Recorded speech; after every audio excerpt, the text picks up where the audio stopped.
శ్రీనివాస్ గారు నమస్తే అండి. నమస్తే. డిసెంబర్ 9 బిగ్ డేగా సెలబ్రేషన్స్ జరగబోతున్నాయి. దీనికోసం యావత్ తెలంగాణ కాంగ్రెస్ పార్టీ ఆసక్తిగా ఎదురు చూస్తోంది. లక్షలాది మంది ప్రజల సమక్షంలో ఈ కార్యక్రమం చాలా మోస్ట్ ప్రెస్టీజియస్ ఈవెంట్గా నిర్వహించబోతున్నారు. మరి ఏంటి, మీకు ఇది పెద్ద సవాలే కదా? నమస్తే అండి. సౌందర్య టీవీ ప్రజానికి, అదేవిధంగా యాంకర్ గారికి, అక్కడ ఉన్న ప్యానల్ వాళ్ళకు కూడా. ఇప్పుడు ఒక్కటండి, చాలా స్పష్టంగా మీరు గమనించినట్లయితే తెలంగాణ తల్లి విగ్రహంలో ఖచ్చితంగా కవిత గారి పోలికలు ఉన్నాయని అందరికీ అర్థం స్పష్టంగా గమనించాలి. అంటే ఇంటర్నల్ గా సరే పాపారావు గారు ఆయన చాలా కేసీఆర్ అభిమాని అని నాకు తెలుసు. సరే సార్ ఆయన వర్షాలు ఆయన చెప్పుకొచ్చారు, నేనే కాదనట్లు ఎవరి అభిప్రాయాలు చెప్పేసి వచ్చింది డెమోక్రసీలో. ఇవాళ ఏంటంటే కాంగ్రెస్ పార్టీ కూడా ఇంకోటి ఏంటంటే రాజరికానికి కొన్ని చిన్నాలు ఉండొద్దు అనేది. ఆ రోజులలో నెహ్రూ గారు పెట్టిన దానికి మళ్ళీ ఇప్పుడు పెట్టాలంటే అది కంపారిజన్ కాదు. ఇప్పుడు ఏమంటున్నట్టే నేను ఈ రోజులలో తయారు చేస్తున్నాను కాబట్టి ఈ ప్రజలకు అనుగుణంగా ఈ సమాజానికి నేటివిటీకి అనుగుణంగా ఒకటి తయారు చేస్తే బాగుంటుందని కాంగ్రెస్ పార్టీ ఒక అంచనాకు వచ్చి ఈ విధంగా తయారు చేయడం జరిగింది. ఆ తెలంగాణ ఇప్పుడు వచ్చినటువంటి తెలంగాణ తల్లికి ఎక్కడ కూడా లేటెస్ట్ గా పెట్టబోయే తెలంగాణ తల్లికి ఎక్కడ కూడా సోనియా గాంధీ పోలికలు కానీ ఇంకెవరి పోలికలు కూడా లేవు.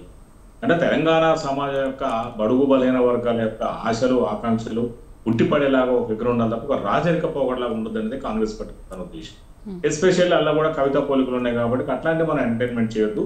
వచ్చిన తర్వాత ప్రజల యొక్క విగ్రహాన్ని ఎవరైనా ఓన్ చేసుకున్నట్టు ఉండాలి. భారతమాత ఎట్లా ఇవాళ ఎట్లా చూసినప్పుడు తెలంగాణ తల్లి మా తల్లి అనే ఫీలింగ్ అందరికి వచ్చేటట్టు ఉండాలి అనే ఉద్దేశంతో పెట్టింది తప్ప ఇలా ఎవరో కానీ వేరే రకంగా ఎట్లాంటి ఉద్దేశాలు లేవు. అట్లాంటి ఫీలింగ్ రావద్దు ప్రజల్లోకి. ప్రజలు ఏంటంటే అందరూ ఓన్ చేసుకోవాలని చెప్పేసి పెట్టదు చాలా స్పష్టంగా. ఇది దీనికి ఇప్పుడు ఇందాక పాపారావు గారు చెప్పారు రేవంత్ రెడ్డి గారు అయిపోయింది, రేవంత్ రెడ్డి గారు మేధావి కాదు అని. ఇక్కడ మేధావితనం గురించి కాదు, అడ్మినిస్ట్రేటివ్ స్కిల్స్ గురించి చర్చ. ఇక్కడ మేధావితనం చాలా మంది మేధావులు ఉన్నారు.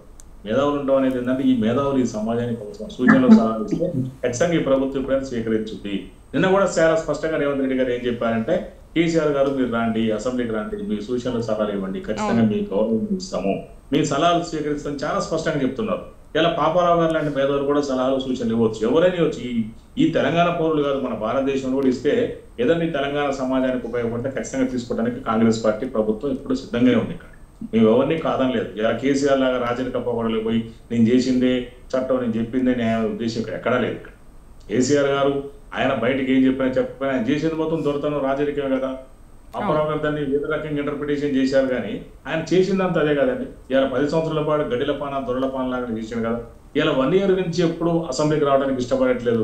అంటే ఒక రైతు బిడ్డ ఇలా రాజ్యాన్ని ఏంటని చూడలేకపోతుండు, ఉంటే ఆయనే ఉండాలి కుర్చీ మీద, వేరే వాళ్ళు ఉంటే చూడలేకపోతుండు. ఇలా చాలా స్పష్టంగా అర్థం చేసుకోవాలి పాపారావు గారు. మీరు కూడా ఇంటలెక్చువల్స్, ఎందుకంటే మనము ఇంటలెక్చువల్స్ అన్నప్పుడు ఏంటంటే కొద్దిగా సామాజిక ప్రాపంచిక విషయాలు మనం చాలా స్పష్టంగా చెప్పాల్సిన కూడా అవసరం ఉంది. మన ఇంటర్ప్రిటేషన్ కూడా రాంగ్ ఇంటర్ప్రిటేషన్ చేస్తే ఏంటంటే సౌందర్య ప్రజానికి కానీ కూడా తప్పుడు సందేశం వెళ్ళిపోతుంది. ఇంకా కేసీఆర్ ఎవరన్నా దొరకడం లేదు అని అంటారా? నేను అయితే శ్రీనివాస్ గారు ఓకే మీరు ఇప్పుడు మారుస్తున్నారు, బట్ దాని గురించి ఒక ఇన్ఫర్మేషన్ కానీ ఒక ఫోటో కానీ అసలు ఎలా ఉంటుంది ఏంటి అనేది ఎందుకు ఏది కూడా బయట ఇన్ఫర్మేషన్ ఇవ్వట్లేదు? ఇస్తే ఏంటి ప్రాబ్లం? అంటే ఇవన్నీ దాదాపు కదా ఇప్పుడు పెద్ద పెద్ద సలహాలు సూచనలు దానికి సంబంధించిన విగ్రహాలు రూపశిల్పులు అన్ని తీసుకొని చేసింది మేడం. ఒక్కటి రేవంత్ రెడ్డి గారు కూర్చొని తయారు చేసింది అది. యాక్చువల్ ఆ రోజు కేసీఆర్ గారు తయారు చేసినప్పుడు ఏంటంటే ఆయన ఆచారకు అనుగుణంగా ఆలోచనకు అనుగుణంగా పక్కన ఉన్న వాళ్ళు సలహాలు ఏమంటే ఎట్లా ఇచ్చేవాళ్ళంటే కేసీఆర్ గారికి ఆయన మనసులో ఏముందో, ఆయన మదిలో ఏముందో, ఆయన మనసును ఎరిగి ఆయన మనసు విధంగా అనుకూలంగా సలహాలు ఇచ్చేవాళ్ళు. ఇవాళ అట్లా కాదు. ఇవాళ కాంగ్రెస్ పార్టీ స్వేచ్ఛేత పార్టీ, అందరూ కూడా సలహాలు సూచనలు ఇవ్వడానికి దీంట్లో అవకాశం ఉంటుంది. ఆ లెక్క ప్రకారం ఇప్పుడు తయారు చేయడం జరిగింది. అంటే ప్రజల యొక్క ఆశలకు ఆకాంక్షలకు వర్తమానాన్ని దృష్టిలో పెట్టుకొని తెలంగాణ తల్లి విగ్రహం ఉండాలని ఆలోచనతో చేశారు. ఆ రోజు కూడా నేను మన సెక్రటరియట్ ఆ ప్లేస్ కూడా నరేంద్ర రెడ్డి గారితో నేను కూడా పరిశీలించిన. ఎందుకంటే సెక్రటరియట్ లో పెడుతుందంటే అది ఒక మన తెలంగాణకి సంబంధించింది కాబట్టి అక్కడ ఉంటే అందరూ చూస్తారు. అది మనం ఉండాలని చెప్పేసి పెట్టింది తప్ప కేసీఆర్ వాళ్ళ అమ్మాయిలా ఉండాలి, కవిత గారిలాగా ఉండాలనో లేకపోతే ఇంకోరిలాగా ఉండాలని కాకుండా ఇది తెలంగాణ తల్లి విగ్రహం అంటే తెలంగాణ తల్లి విగ్రహం లాగానే ఉండాలని పెట్టింది. దీంట్లో ఎలాంటి ఇంటర్ప్రిటేషన్ రాంగ్ ఇంటర్ప్రిటేషన్ అయితే ఏమి లేదని నేను అనుకుంటున్నాను. మీరు ఏంటంటే కేటీఆర్ గారు కానీ కోడిగుడ్డు మీద ఈగలు పీకడం ప్రధానం అంటే ఆయన పెట్టింది ఒకని కాదు, మార్చొద్దా? భారత రాజ్యాంగాన్ని 106 సార్లు మార్చారు. అంటే మనం ఆ రోజు రాసిన వాళ్ళని తప్పుడు పడతామండి. మనం కొన్ని అనుకూలంగా పరిస్థితులకు అనుకూలంగా చేయాలి. ఆయన కేసీఆర్ గారు చేయలేదు కాబట్టి వాళ్ళ ఆ పని మేము చేస్తున్నాం. ఆయన అనుకూలంగా ఆయన ఆశయాలకు అనుగుణంగా అహంభావానికి దొరకనిచ్చేదాన్ని ఆయన పెట్టుకున్నాం. మాకు అది కాదు కావాల్సిన తెలంగాణలో 4 కోట్ల ప్రజానికం యొక్క ఆశలు కానీ మొత్తాన్ని కూడా రిఫ్లెక్షన్ అయ్యేటట్టు విధంగా ఉండాలి కాబట్టి ఈ విధంగా తయారు చేసి పెట్టాలని అనుకుంటున్నాం. ఇక్కడ సోనియా గాంధీ గారిని పిలవడం ఏంటంటే సోనియా గాంధీ గారిని పిలవడం ఎలక్షన్లకు ఎలాంటి సంబంధం లేదు. పాపారావు గారు ఇట్లేదు. ఆల్రెడీ ఎప్పుడు ఎన్నికలు అయిపోయినాయి, మళ్ళీ మార్చిలు ఉంటాయి. ఎన్నికలు తెలంగాణలో భారతదేశంలో ఎప్పుడు ఏదో మూల జరుగుతూనే ఉంటున్నాయి. మనం చూస్తున్నాము. మేడం ప్రతి చోట ఏదో విధంగా ఎన్నికలు జరుగుతుంటాయి భారతదేశం ఏదో ఒక రాష్ట్రాల బై ఎలక్షన్స్ ఎంపీ ఎలక్షన్ ఏదో జరుగుతున్నాయి.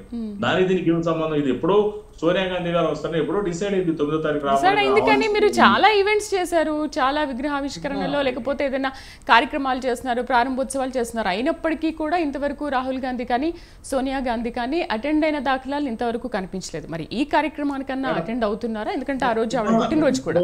ఒకటి మేడం రమ్మని చెప్పడం హైకమాండ్ ఆదేశించలేరు కదా మేడం, అభ్యర్థించడమే. హైకమాండ్ అంటే హైకమాండ్ పేరులోనే హైకమాండ్ అని ఉంది కదా.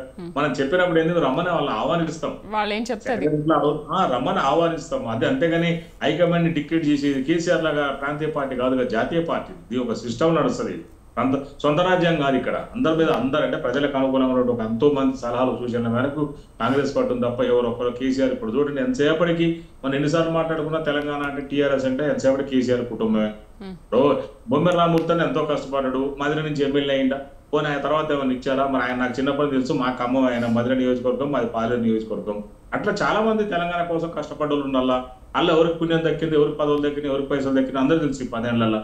ఇలా ప్రజలు ఎంత అన్యాయం అయ్యారు, వాళ్ళ కుటుంబం ఎంత బాగుపడుతుంది తప్ప తెలిసి ఇవాళ కొత్తగా మనం 10 సంవత్సరాలు చూస్తున్నాం కదా. ఇవాళ ఒక్క జాబులు కూడా ఇవ్వలేకపోయారు. ఇవాళ కాంగ్రెస్ పార్టీలు జాబులు ఇస్తుంటే తట్టుకోలేకపోతున్నారు వాళ్ళు.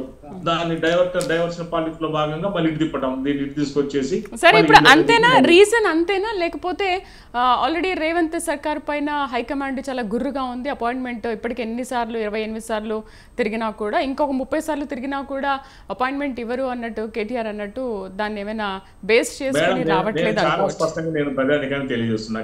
రేవంత్ రెడ్డి గారు పోయినప్పుడల్లా సోనియా గాంధీ గారిని కలవడానికి పోలే. మొన్న ఓం బిర్లా వాళ్ళు ఉన్నారండి, స్పీకర్ వాళ్ళ అబ్బాయి వాళ్ళ ఫ్యామిలీ వాళ్ళ మ్యారేజ్కి వెళ్ళారు.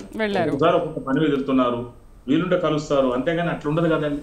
ఇవాళ వీళ్ళు గ్లోబల్ ప్రచారం వాళ్ళ ఎమ్మెల్యేలు పోవడానికి కాపాడుకోవడానికి వాళ్ళలో ఉత్సాహాన్ని నూతన ఉత్తేజాన్ని తీసుకురావడం కోసం చేస్తున్న ప్రయత్నాలే తప్ప ఇవాళ బీఆర్ఎస్ ఎక్కడ లేదు. వాళ్ళు కల్పించుకొని కార్యక్రమాలు చేస్తున్నారు. చూడండి 10 నెలల కాలంలో ఏం కాలేదని గొడవలు చేస్తున్నారు, మనకు అర్థం కావట్లేదు.